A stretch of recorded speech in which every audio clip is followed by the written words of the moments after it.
The story starts with Batman pursuing the Joker. Regrettably, he apprehends none other than his close friend, James Gordon, the Commissioner.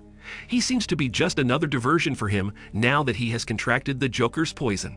At that moment, the Dark Knight is confronted by a combat tank that has just pulled up. The tank stops, and the Joker himself emerges, laughing at Batman, and setting off a bomb that is affixed to James Gordon's corpse. Fortunately, Batman escaped in time, but Commissioner Gordon, his buddy, has passed dead.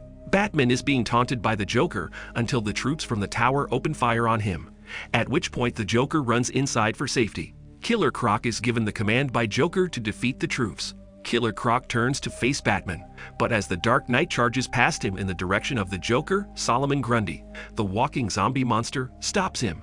Batman is introduced to the two mercenaries by Joker, who then enters the tank and aims to blast off the tower. Batman engages the two murderers in combat, and at that moment, Dick Grayson and Huntress, two new members of the Justice Society, blow up Joker's tank. Solomon Grundy is defeated by Terry McGinnis, and Damian Wayne goes after the Killer Croc.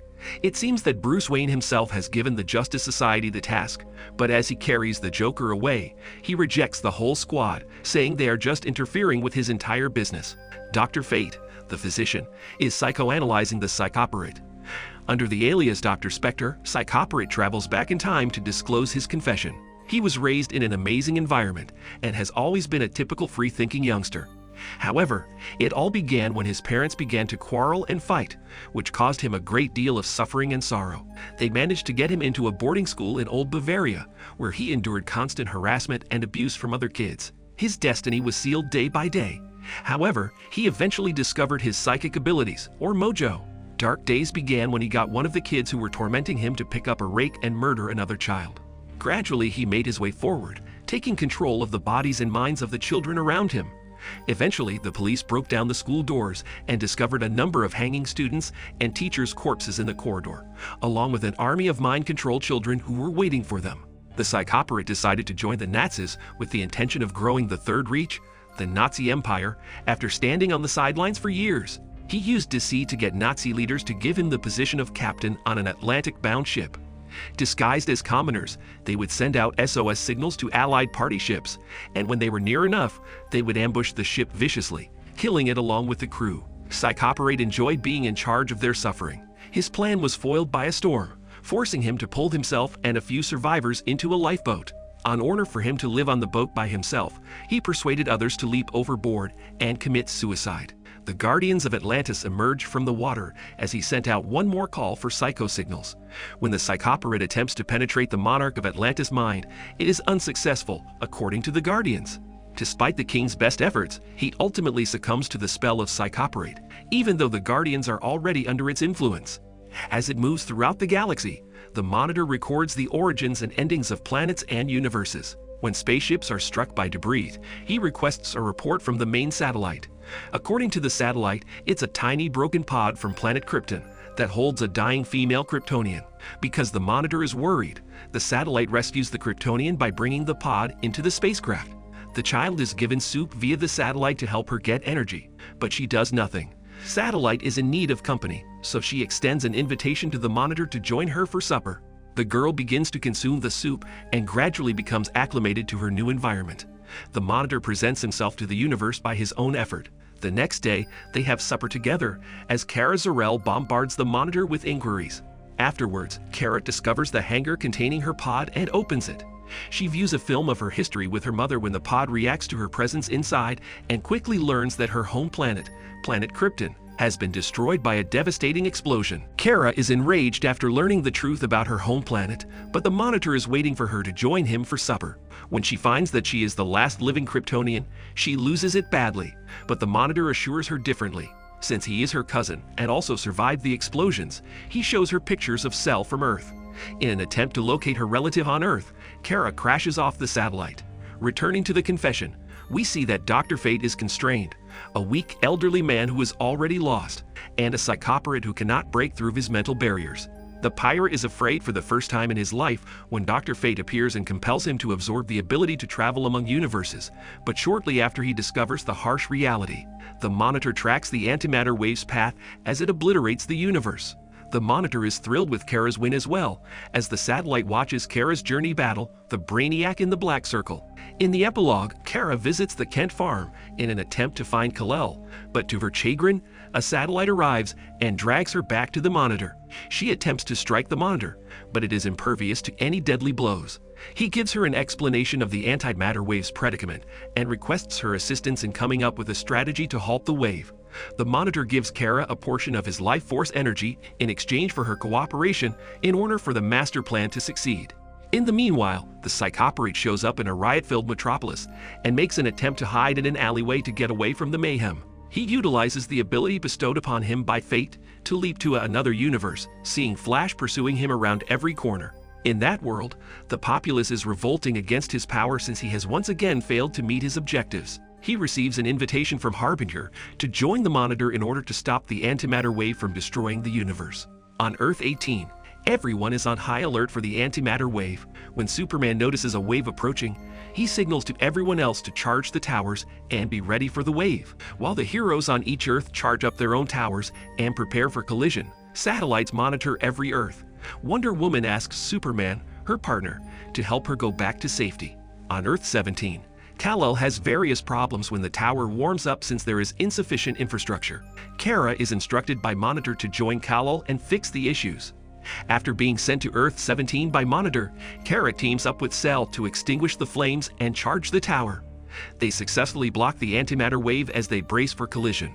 The Atomic Knights from Earth 17 show up to thank Kal-El and then quickly leave to fix the cooling towers. Kara expresses her fury to Kal-El about the loss of her home planet and all of her acquaintances. A Monitor then materializes and summons them back to the satellite. As the last person on Earth 17 to have to battle to the death in order to escape, Candy asks Superman to reconsider the plans after being sent to main Earth 17 to take care of the tower thereafter. But they've also dispatched the smart gorilla Solivar to help him out. When Candy attempts to resist Solivar, he effortlessly overcomes him and instills faith in him. Psychopirate is suffering much as he tries to diffuse the turmoil by bringing comfort, serenity, and tranquility to all worlds and creatures. Surprisingly, despite being fully aware of his background, Monitor chooses to trust him when he asks for life force energy to level up his work. Psychopirate is in awe of the amazing new ability. Mr. Terrific explains the nature of antimatter wave assaults in the satellite's primary control room. Some even doubt that this is an invasion by a higher celestial creature. Monitor takes the initiative and enters the dialogue. Mr. Terrific proposes moving the whole Earth to nether space, where dimensions do not exist. After the heroes are unable to come up with a solution, the energy need will be unfathomable, according to the Monitor. On a separate portion of the satellite, Blue Beetle faces Psychopirate. Given that Psycho assumes several identities in different universes, he is not at all shocked. With the help of his enhanced abilities from the Monitor, he manages to take control of Blue Beetle's consciousness. But at that moment, he vanishes from view. Hawkman tells them about the new and approaching brighter antimatter wave onto their realities from Earth 19. Vixen provides similar information about a brighter antimatter wave in his reporting from Earth 1. Stepping up, Monitor gives the command to turn on all of the towers right now. They prepare for impact, but Batman concludes it's a bust as the light wave passes with little effect. Batman will soon have to deal with a shadowy foe that is attempting to strike him from behind. These shadow demons exist in every reality, and the Satellite Control Center receives a lot of reports about them. They are completely unaffected by Batman's weaponry. The Justice League, including Superman and Arrow, prepares to take on the many demons. The Anti-Monitor, who is the complete opposite of the Monitor, is met by the Psychopirate when he resurfaces at a different location. He persuaded Charles, the Psychopirate, to use his influence over others to make them see his suffering and establish his own world in which he would rule as their deity. Superman and the others are attacked by the shadow demons, but they are not successful. Superman believes he killed one with laser beams, but according to the satellite, there is only one heavenly entity that is in charge of the assault on Earth to bring down the towers. The Monitor is astounded to learn of this one-man assault by a lone intelligence. Earth 2 Batman is attempting to manage things on his own, and I'm in awe of his bravery. Hundreds of demons stand in his way, but his goal is to vanquish them all. They are being overwhelmed by demons, Queen Hippo tells them, and she asks for assistance in defending the tower. Wonder Woman Diana takes action to save her sisters and the Amazonian planet. When the Bat family shows there, they carry explosives that light up and kill the shadow demons. Batman notifies the Monitor in a hurry so that it can produce enough light to annihilate them.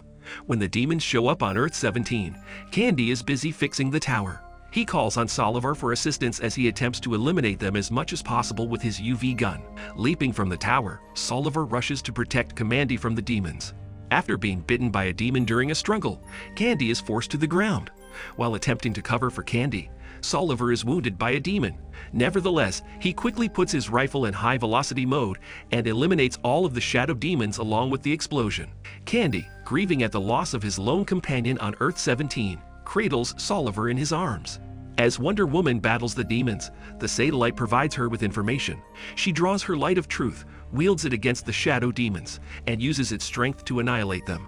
Hippo approaches her with her underlings. After Wonder Woman tells them what happened to her own people, they express gratitude for her assistance. They also decide to use Herrera's sword to construct a light tower in order to ward off the demons. Kara, the Supergirl, meets Charles, the psychopirate, within the satellite. Charles intentionally caused what seems to be an accident in order to get Kara alone and use mind control to implant a thought in her brain, which he finally succeeds in doing. After that, he moves to the satellite's edge to bring his propaganda to life. Along with Cell and others, Kara is called to action at Earth 1, but she doesn't quite fit in. She uses heat vision on the demons throughout the fight, but in the very end, she becomes lost inside one of the monsters and unexpectedly awakens in her Kryptonian chamber. Her mother welcomes her together with her deceased companions Dawnstar and Brainy. They all point the blame at the Monitor, who did nothing except watch while they perished. It becomes clear that Charles is talking to her and brainwashing her to believe that the Monitor is ultimately to blame for all she has lost so far. Actually, Kara is speaking with the Anti-Monitor via Charles. Back on Earth 2, the Bat uses its explosives to successfully take out a group of shadow demons, and Batman uses the Batwing to launch a missile strike on them. However, they split up into two groups very quickly, attack one another, and begin fighting. Sadly, this is often the case as the hero group incites conflict within themselves, making it more difficult to defend against the actual opponent. Green Lantern battles Dr. Light, the Bat family engages in combat, John Constantine emerges victorious, and even the Amazon falls short in the absence of their soldiers. Charles is confronted by the Monitor, who drives hatred and terror into the actual world. To make things worse, the antimatter wave is pursuing them once again. Through some means, John Constantine uses magic, while Batman uses his batter rum to activate the tower. Wonder Woman is destroying the Amazon planet, and the Monitor is stunned to see Earth's vanishing from the face of the sun. Only Green Lantern and John Constantine are facing the shadow demons together, while Superman is still fighting allies. Constantine tosses it among the demons for it to explode when Lantern overcharges his abilities. John Stewart becomes his human shape, but his mission is accomplished. Two squads of shadow demons are surrounding the Bat family as they continue their combat. They sometimes fight the demons, but things are becoming worse. Bruce is kicked together by Dick Grayson and McGinnis, and he lands with a monster hidden. When Bruce Wayne is attacked by shadow demons, his whole family unites in defense of him. This is a family of some kind. Bruce realizes something is wrong even as the demons withdraw. Since the demons are about to invade Earth 1, he gives the order for all heroes to relocate there right now. The scary part is that all of the demons are joining forces to construct the ultimate sentient demon form that rules everything. And the shadow demons are gathering in enormous numbers at Earth 1. All of the heroes are also going there. Using his heat vision, Superman orders the monster to be attacked with light once again. The monster fights back against their light-based assault. As the beast takes shape and launches an assault on the Earth 1 heroes, Monitor watches. At last, he is admitting to himself that he was to blame for his inaction and lack of perspective. With Kara, the Supergirl, waiting on the other end with her deadly heat vision, it's time for him to face his fate. The monster is being affected by the light strikes, but regrettably it has learned to withstand them, and is beginning to form a protective shell around itself. It is armor, not just a basic shell. Right now, they simply can't seem to have any luck. Supergirl, who was being used as a tool by Charles, attacked the Monitor fatally. Though it's too late, she is crying over what she did. The narrative closes with the demon thing menacing all of the heroes while projecting a bubble of life force energy.